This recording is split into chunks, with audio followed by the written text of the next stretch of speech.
video.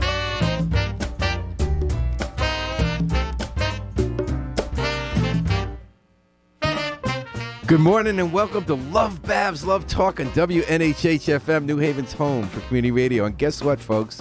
This is not Babz Earls Ivy. We usually get to see Babz Earls Ivy and hear her this time every morning on WNHH. But Babz is at a storytelling conference. I'm sure blowing people away as usual, telling stories, hearing stories. And I'm Paul Bass, keeping the show going this week on WNHH. So this morning we got a great guest, first half hour. A familiar voice on the station because he's the co-host, the Cannoli and Knish Sports Hour. He also does something else, which is run the Democratic Party in New Haven and pretty much run the legislature in Hartford. Vin Mauro Jr. Welcome, Vinny. Thanks for coming on the air. Yeah, thanks for having me back. It feels a little weird being back in the studio. It does, yeah. We can even talk about the Mets if you want at some point. You know what? I'll leave the Mets stuff to Joel. My Red Sox are really having a rough time already. But if I get Joel back in here, he'll go hard on the Mets at some point. So because at some point he's got to be happy because right now they have not lost a series yet. I know, first time in their history. I mean, this is for a Red Sox fan, this is kind of annoying. The Yankees are playing well, the Red Sox are not. The Mets are playing well. But you could take heart, right, that the Mets kind of blow it always at the end. I'm rooting for my Mets fans, at this point because anybody other than the Yankees at this point is fine with me. I feel that way. Yeah, and I live with a Mets fan, so okay. So Vince Moore Jr., Democratic Town Chair. What's your official title? Chief of Staff for State Senate President? Yes. Pro Tem Martin Looney. So is. you kind of decide like what gets voted on and stuff, right? No, I think when you're staff up there, you take direction. Marty Looney calls the plays, and our job is to execute them. I so think are you sort of like the coach to the GM, or are you sort of like the the hitting coach? Yeah, I think Marty's the GM and he's the owner, when he calls the plays, we run them. And so you ran a lot of plays. You just finished the state legislative session. Yes. Yesterday, New Haven got a biggie they've been wanting for a long time, which is the limit solitary confinement. That bill got through. And it's part of the idea you got a lot of stuff you want to do, but only so much can get through because of the procedure of the House and Senate. At the end, there's this rush of which bills get called up and how long each side's going to agree to debate till you can get to another. Is that kind of the way you get stuff over the goal line? Yeah, I think so. I mean, I will say this, I will answer this question both as the chief of staff and as the town chair. New Haven is very lucky, right? I mean, they have a marvelous delegation. With Marty and Gary in the Senate. They both they're passionate about some of the same Gary things. Winfield. Yeah, Gary Winfield. They're passionate about the same things and they're passionate about different things. And I think that sort of combination has really Marty provided. Looney threw down, for instance, for a couple of years for the earned income tax credit, where people of lower incomes, then kind of working class families now don't pay state taxes. Exactly. And Marty, I think, agreed with, but wasn't pushing the way Gary Winfield was pushing for years to end the death penalty, the end solitary confinement, more police accountability. They kind of are right. They're really a perfect combination of things. I mean, I think they're both they both agree on the same things, but I think. With Marty's position as Senate President, he's focused more in recent years, obviously, on budget-related and funding and pilot and things like that, which has allowed Gary to really focus in on some of the criminal justice things. And obviously, they completely overlap on their ideas on how to get things done. And how'd the session go? I think the session was, was really a short fantastic. session. I mean, you can't do as many big things. Though now it seems like every year, I would say they did get a lot of good things done. I mean, they for really a short session, a 12-week session. There was a really remarkable amount of things. What were that the were highlights in your view? There's a ton of stuff on children's mental health that was done this year. What did they expand? You would have to ask someone who really read all those 500-page bills. Like I said, I'm the mechanic and make sure they get done.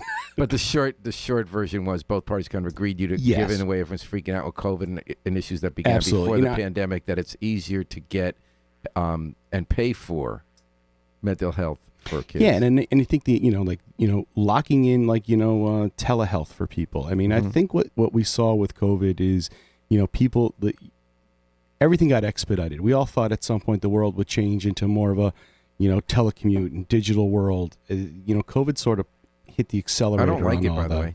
You don't like the telehealth? No, or I don't like the whole Zoom thing. I like that you're here in the studio. No. I mean, I do like there's more time if you take a walk and appreciate the trees. I love that. But I'm not into this whole like becoming avatars instead of humans. Yeah, no, trust me. I mean, listen, you're talking to a guy who doesn't look good on TV, so this is not a good thing for me. me. Who, like, you love being up in the mix at the Capitol when everyone's saying, "Hey, Vinny, is this bill going to get through?" Marty's saying, "We got to get this bill through. You got to talk to 5 people and get the agreement." Yeah, I think that all still exists. I mean, that all still happens. And I think the House of Representatives, with Tony and the crew down in the House. I mean, they you really never hear about Tony Walker, but she's actually the co-chair of the Appropriations Committee. She has to prove every dollar going through. And let me tell you, she knows where every dollar goes. She pores over that budget binder and she goes through it and she helps people, and it's always fun watching Tony walk through a crowd. The last couple days of session before the budget, it comes that every single member of that House of Representatives grabs her, like, where's my money? Is this going in? Is that going in? So one of the Tony needs a full-fledged bouncer the last couple days of session. Well, are you available? Or no. At some point, I try to help her, but And so some other big issues included. They had to pass, because now even though it's a 2-year budget, we kind of redo it every year. I mean, part of it's because we got so many more tax receipts. Which one thing I think, I'm not always supporting everything Lamont does, but one thing the governor did, I think, was smart, and you guys, was that instead of using all the extra receipts we got with both what happened with the economy and with the federal aid, you didn't just put it all into cutting taxes and cutting taxes. You also beefed up the rainy day fund beyond the minimum requirement, because you think there might be a recession coming the other way, and that you want to have the money there so we're not in trouble next year if the bottom falls out. Yeah, that all goes. And paying down pensions. We also made a big down payment on pensions. And this all stems out of the 2017 bipartisan budget that was Themis Claridis and Len Fasano on the Republican side, and Joe Arasimowicz and Matt Ritter and Marty Looney. Who really, like that budget process, where they instituted the volatility cap and they instituted, the spending cap, and they did different things. I mean, these are the net results of that budget. And we've had that was a good year when the two parties worked together. Yeah, I mean, and these last few budgets have all been bipartisan. I mean, so I think, it's turned a corner a little bit up there. One thing that people sort of more on the left like me don't get impressed by is that they cut the gasoline tax just until after the election, 25 cents a gallon, which in the view of critics isn't really going to change people's lives much. That 25 cents, but it's going to mean you have less money to do things like keep daycare centers open. And the question is, will Democrats be able to convince voters this election year, hey, Republicans always say they're the tax cutters, but we cut your taxes. Is that really a saleable argument rather than we kept your daycare center open? Well, the gas tax part of this is, like I said, at 25 cents is a big deal when it's $4 a gallon, right? It is a big deal. That's, you're looking at, the summer months coming, if we're looking at $6-7 gallons of gas here, that's a complete game changer. And the price did go up even yesterday, almost the whole 25 cents, like 17 or 16. Right, they just gobbles it all up. So, if that saves the average person, not the average person, the heavy driver, $100. Yeah. But if their daycare center closes and all of a sudden they can't go to work for a week, which is better? Oh, I mean, listen. I mean, I think that's that is the best argument against it. But I think they're using some of the ARPA funds to try to keep these prices down. That's the federal pandemic, right? I mean, and I got to tell you, like, this is going to be the biggest issue, for the Biden presidency. You can't have $5-6 gallons of gas. I mean, they got to figure a way to change this. They got to do something. And that's a good pivot to what you really came in to talk about, which was that we're starting election year, and it's election year. The shepherds. We're talking Vinny Mauro Jr. He's a Democratic town chair in New Haven. How many years has it been, Vinny? I'm into my 5th term here. This is your 10th year? Yeah. Whoa. 5th term, yeah. Boy, that goes fast. I remember when you first decided to do it. Yeah, me too. Me too. I got to tell you, my goatee had a lot more dark hair in it than what it currently has. But you actually look healthy, in my opinion. But okay, we'll say it's obviously good for you. But you listen on LoveBabz, Love Talk. Paul Bass filling in for the great Babs Rawls Ivy here on WNHH-FM, New Haven's home for community radio. So election year is starting up now. We had our conventions, who our candidates are.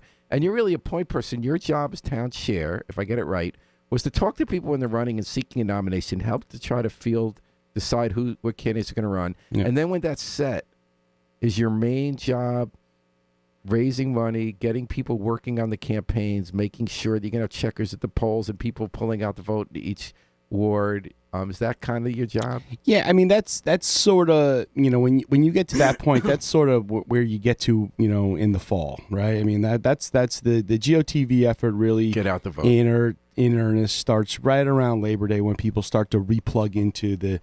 Oh, they got a primary in August. Well, right. Obviously this time we have an undertaking primary most likely in August. But when you're talking about the November election, people start to plug in back into the sort of system, right after Labor Day, and see where. So your role just last week was going to the state convention. Yeah, the state convention was Saturday. New Haven sent 95 delegates up to Hartford, which was the largest contingent. And I think that's there's something about being at the convention. I think this year was a little different, only because it was at the for men of a certain age, people of a certain age. We just call it still the old Meadows. I think it's the Xfinity Center now. Oh, that's what Xfinity is. That's whatever the Meadows? it was, whatever it's called now. Wait, Xfinity was what the Meadows was? Yeah. So for people who went to concerts when in the 90s, we called it the Meadows. I think it's the Xfinity Center now. Uh-huh. It's a cavernous place. So it lacked that intimacy of a convention where there was people sort of milling about. It was, but I understood why they wanted to do it. I mean, COVID was, at the... One theory was that's the reason Matt Lester didn't get the Secretary of State nomination. He wasn't able to get to enough delegates fast enough. It was hard, right? I mean, I think it was hard to navigate where people were.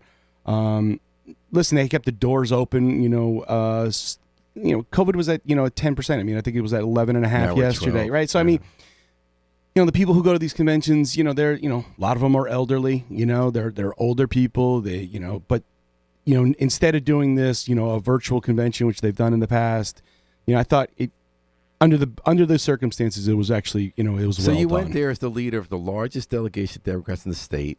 Fair to say that most elections, New Haven gets the most Democratic votes, the biggest prize. Yep. But we never have anyone on the ticket. 2006 was the last time, so it's not never. We had a governor candidate, John DeStefano. So your goal this year was to make sure, or try to make sure, that some New Havener will be on the statewide ticket for statewide office. Is that accurate? Yeah, I think it was. Why does that matter? I think it's can't we just have everyone from Greenwich? Isn't that the idea? I mean, I think we already have enough people from Greenwich on the ticket. I'm not going to lie to you.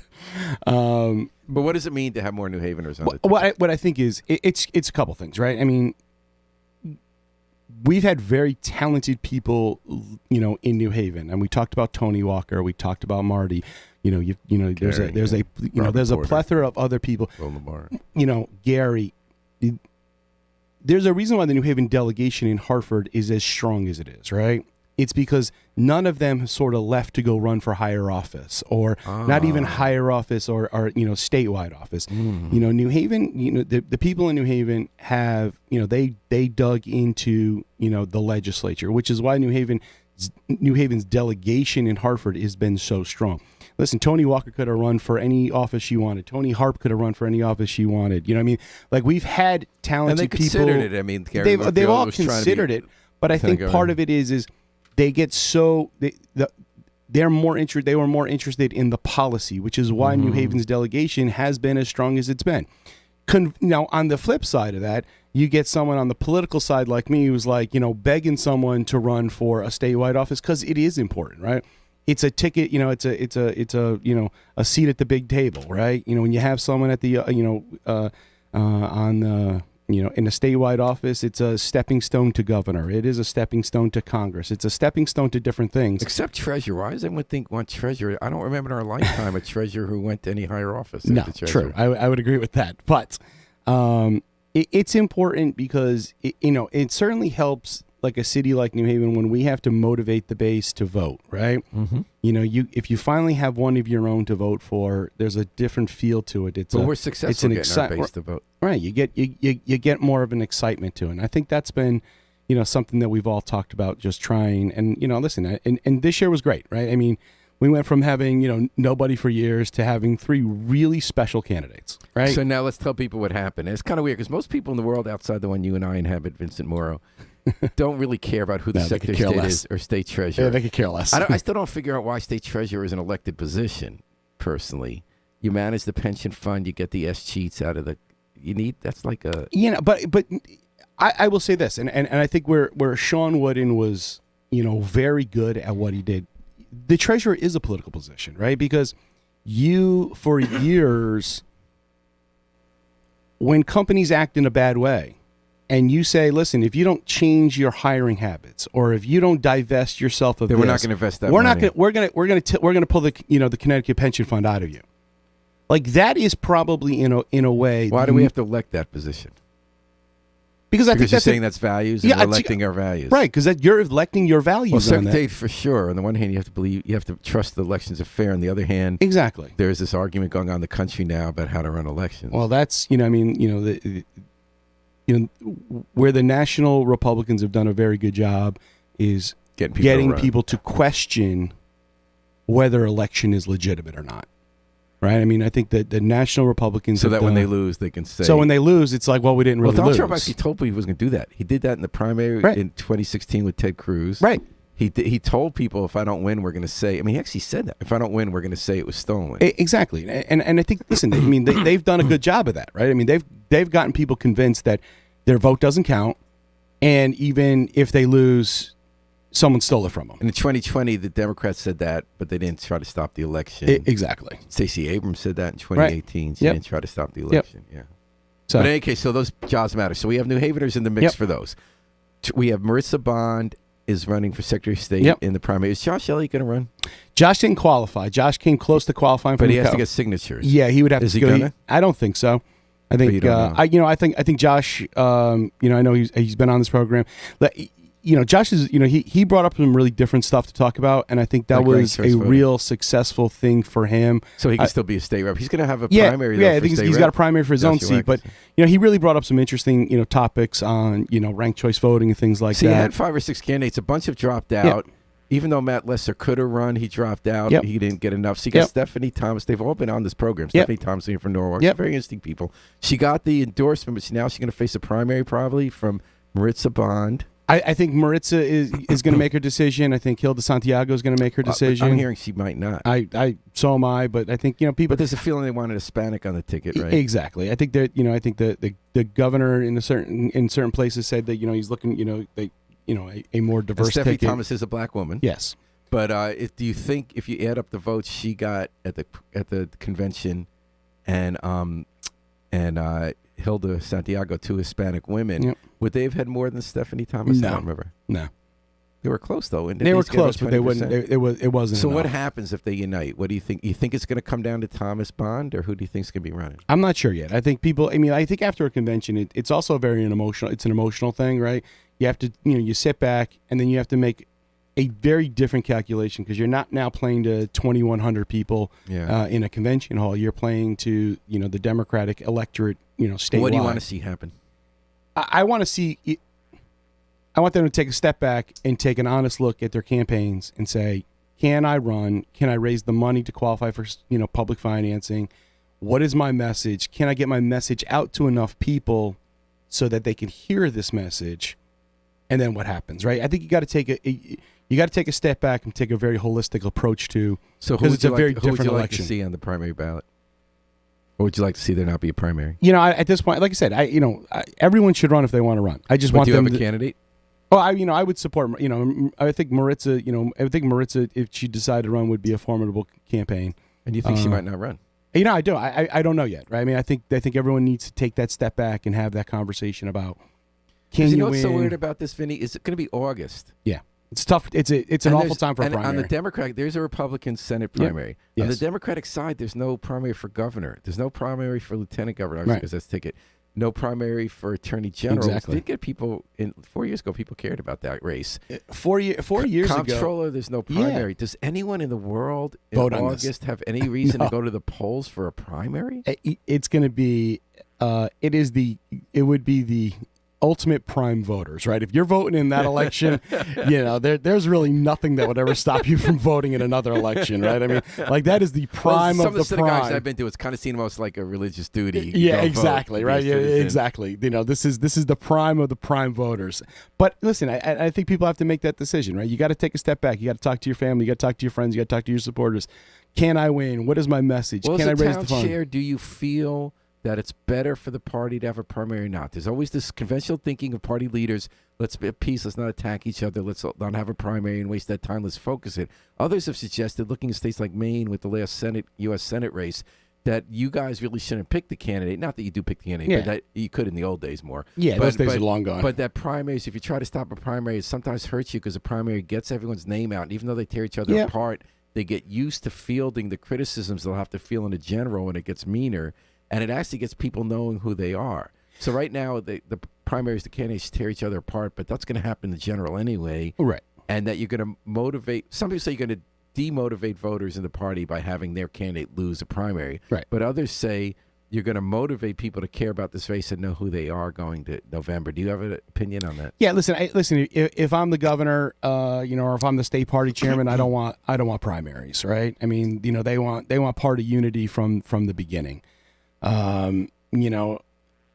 But I don't know if the rest of the electorate is there. I don't, I think when you get 30% at the convention, or if you get, that's not like a ringing, right.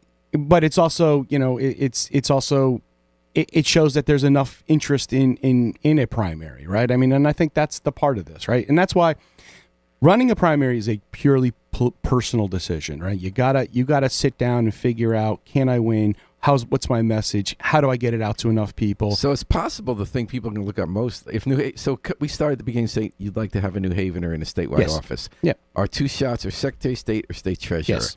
It's an uphill for Secretary of State. Yes. State Treasurer, we have 2 out of the 3 candidates, including the endorsed candidate Eric Russell, Karen Du Bois Walton, who made a strong showing at the convention, and then you have from Greenwich, Dita, who ran last time and got 43% of the vote. So let me throw you out an analysis I heard. All right. Do you think Dita's going to run in the primary? I'm gonna take my speculator's hat off on this one because I think I'm a little too close to it. So, so she got 43% in a primary 4 years ago. Yes. For state treasurer. Yes. She's in the financial industry. She's a trader, which is the exact same thing. Yeah. If she runs again, the theory went. You have 2 strong candidates in Eric Russell and Karen Du Bois Walton. They're both black. They're both from New Haven. Doesn't mean they're the same people. They, in fact, have kind of different bases. Very Eric different. Russell's within the party. He's been vice chair of the state party. He's a young lawyer. He kind of got those worlds. Karen Du Bois Walton has a kind of a civil rights, working families party, housing advocates statewide. So it's not the same people. But if politics sometimes, and you have a low vote primary, this theory went, if she got 43% last time, if she gets anywhere close to that again, when last time she ran against a black candidate from a city, Sean Wooden, then how could she lose?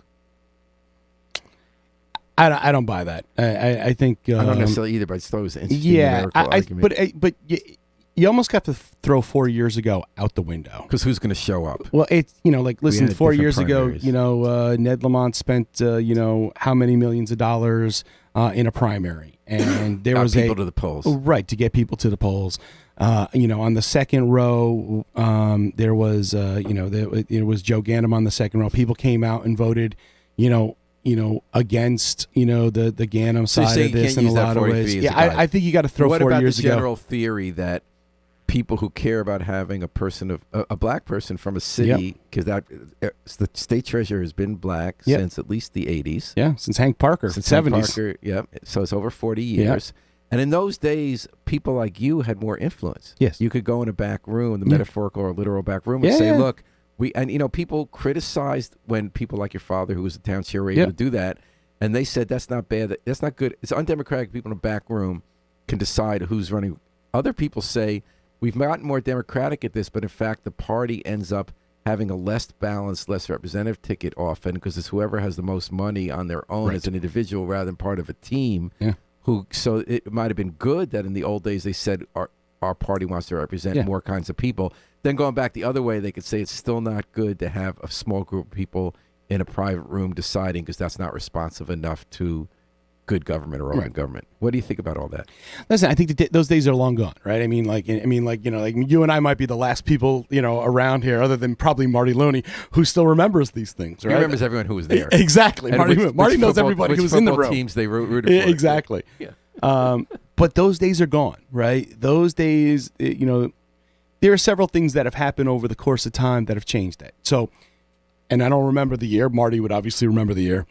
But it went from, in order to qualify from the primary, it went from 30% to 15%. So you needed fewer delegates, and it became easier to also to petition your way. Right. So now you can actually petition your way on, couldn't in the and back. you only need 15%. You need 15% to get onto the ballot. So those days you're talking with Arthur, my uncle, and John Bailey, and all those guys, you could easily do that because you could prevent someone from getting 30%. Stopping someone from getting 15% in this convention, was about 320 votes. Well, New Haven has 95, right? So it's not hard to cobble together 15%. But cobbling together 30% is much different. And then when people can petition anyway. And then like getting the signatures is another avenue. So it's just a different world, and those days are never coming back. Just like what's the role then of a town chair for the second generation of Mauro? Well, I think it's different, and this is what we've said to people. Like you gotta everyone knows everything about these candidates. Like if you're a delegate, you've been called, you've been talked to, you've been sent mailers. You have for the people. I mean, obviously outside of the treasurer, which only had 3 weeks to do this campaign because Sean Wooden pulled out very late. Yeah, I'd love to know the backstory. In that yeah, well, I'm sure there's something, right?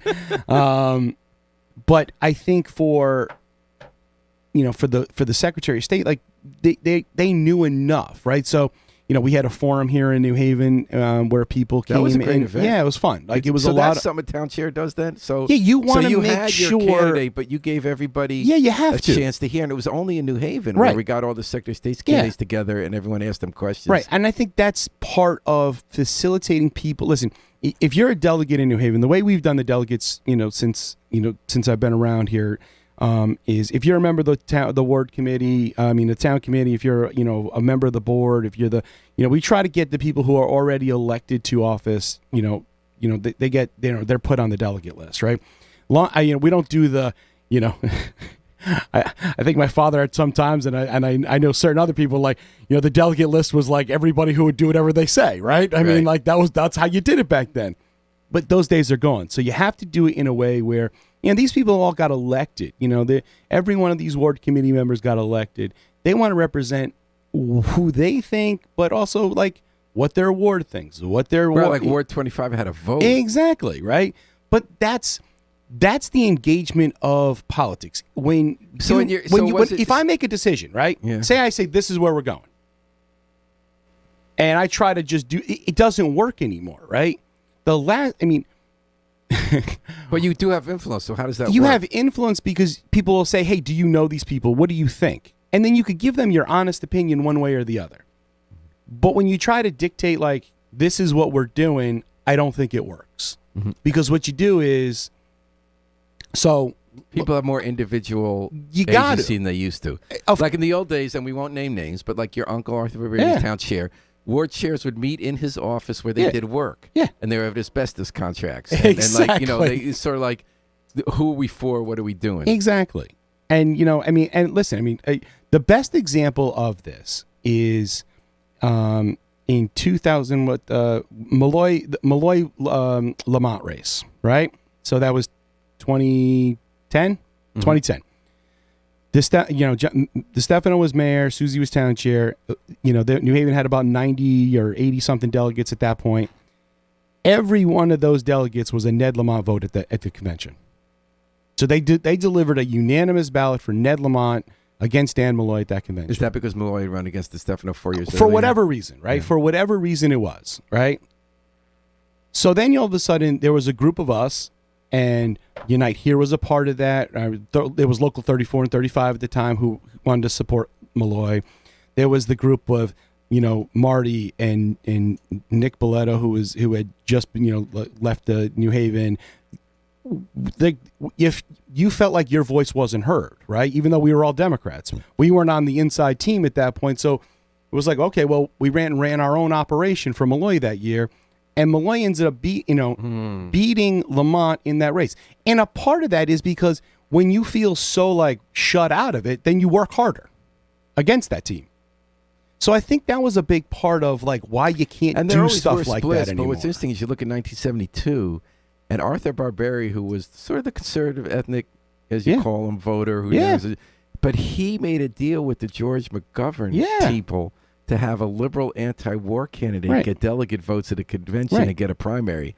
That's interesting to me. Listen, and I bring this up. There's no one person who speaks for the voice of the New Haven Democrats. Right. You can't. It's too diverse a group. It's too diverse of ideas. Yeah. And there's not one voice of that group.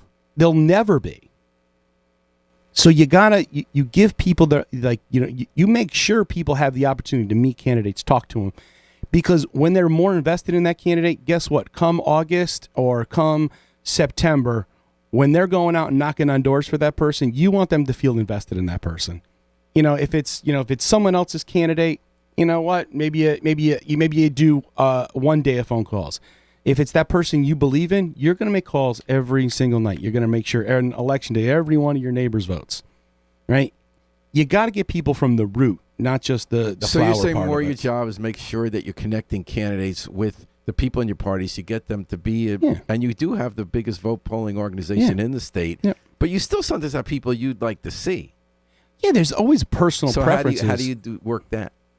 Listen, and people ask me this all the time. I mean, I listen. I believe Karen is a unique candidate, right? I really do. I think she's a really unique candidate. And you're close to both of them. And listen, and Eric is a personal friend. Like I said, I think I've said this a couple times about Eric.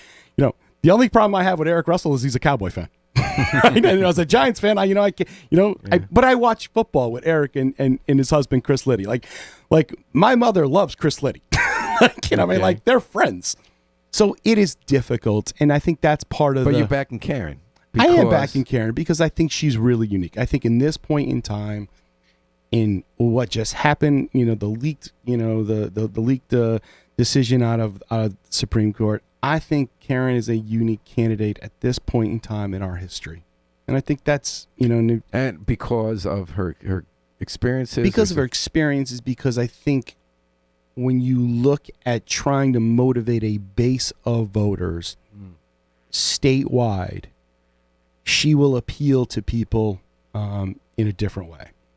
And that doesn't take anything away from Eric. I think Eric will also... So as town chair, how's that work? What was the delegate vote for New Haven with that race? It wasn't overwhelming for Karen, but it was Karen had a good victory in New Haven. So how many delegates? I don't remember the exact number. Because you couldn't deliver all for one. No, I would never do that. So even if I could, I never would.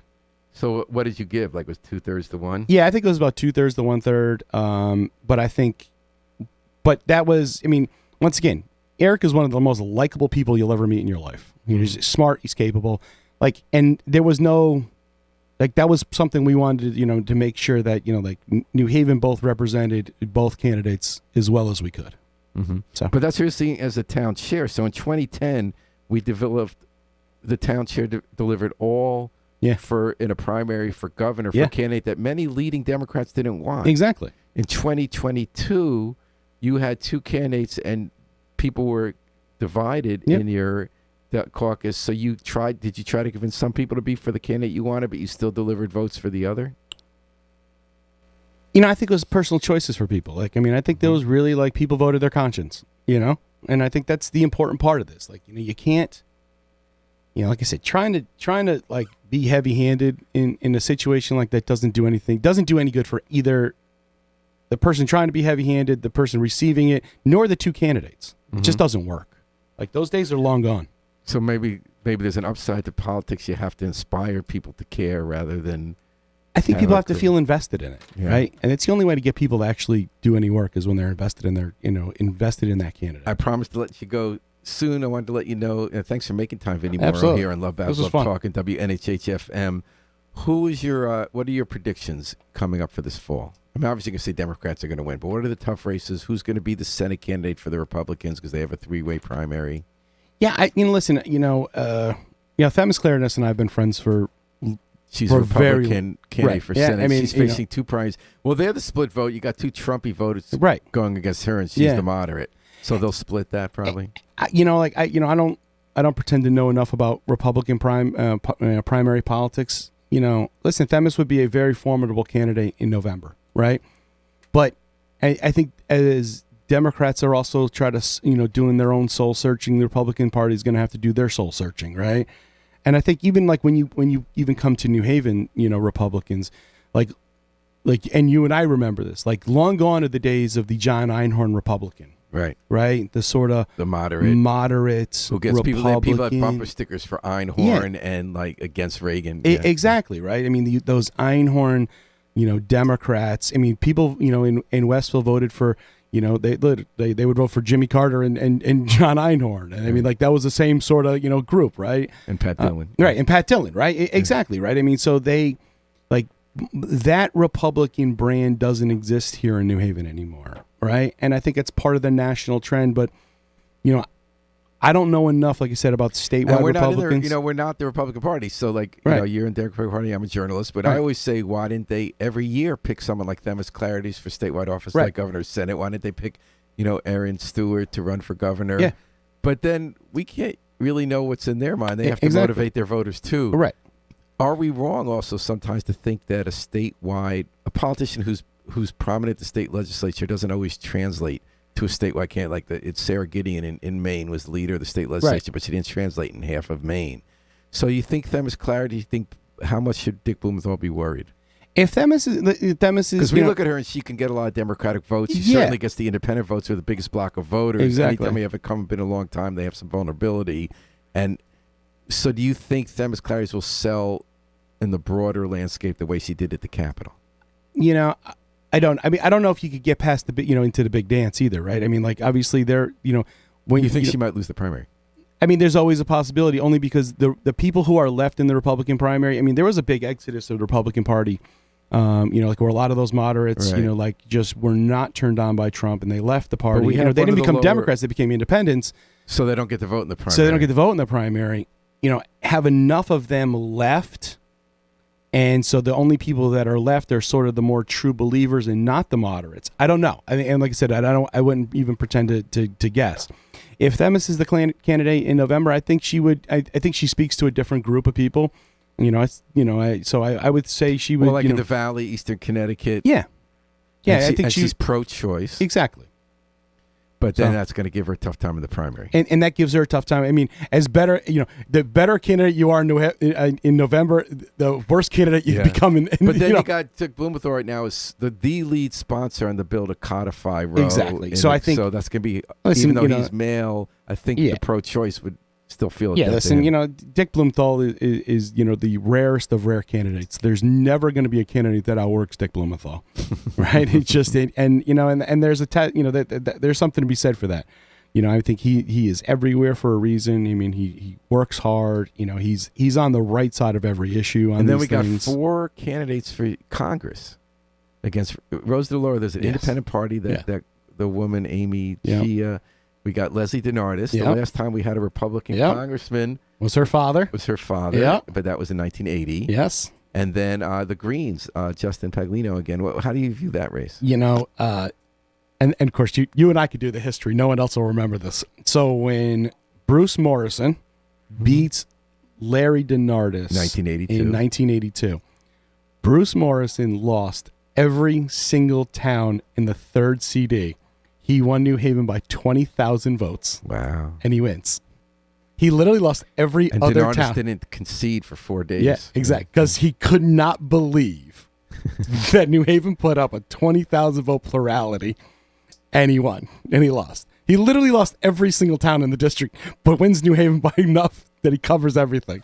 You and I are probably the only people that will remember that, right? So you're saying that Rose DeLauro's bulletproof because of New Haven? No one's bulletproof, and there's been enough elections around the country. Was an incumbent. He came in on the Reagan wave. Exactly. His daughter's going to hope that she can come in on the anti-Biden wave. Exactly. She hasn't been a state senator the way he was. Right. He won elections. Yeah. I mean, Larry was I remember talking to him, after his retirement. And always having a fun conversation with him. He sponsored runaway shop legislation at the state capitol. I mean, he had moderates for sure. Yeah, absolutely. With them, yeah. He used to rip me pretty good about my old man. So, he had some fun with that. Well, I'm going to let you go. I'm going to ask Harry Droz, why don't we play some music for a while? We already have here present, ready to go at 10 o'clock, some representatives of the local Ukrainian community who are trying to keep our minds on the tragedy unfolding. And hold on a second. I'm hearing that we do have. Let's go on with Harry Joe. Should we go on with Nora Grace Flood? Take a little break to switch to the Zoom, and come back in 5 minutes. We'll put on the Afro-Semitic Experience, playing "I Wish I Knew How It'd Feel to Be Free" from the group CD "A Plea for Peace." And then this is Paul Bass on LoveBabz LoveTalk, thanking Vincent Mauro Jr. for coming on air. We'll be back with you 5 minutes after an interlude with an on-scene update report from Hamden. Thanks for listening to WNHH.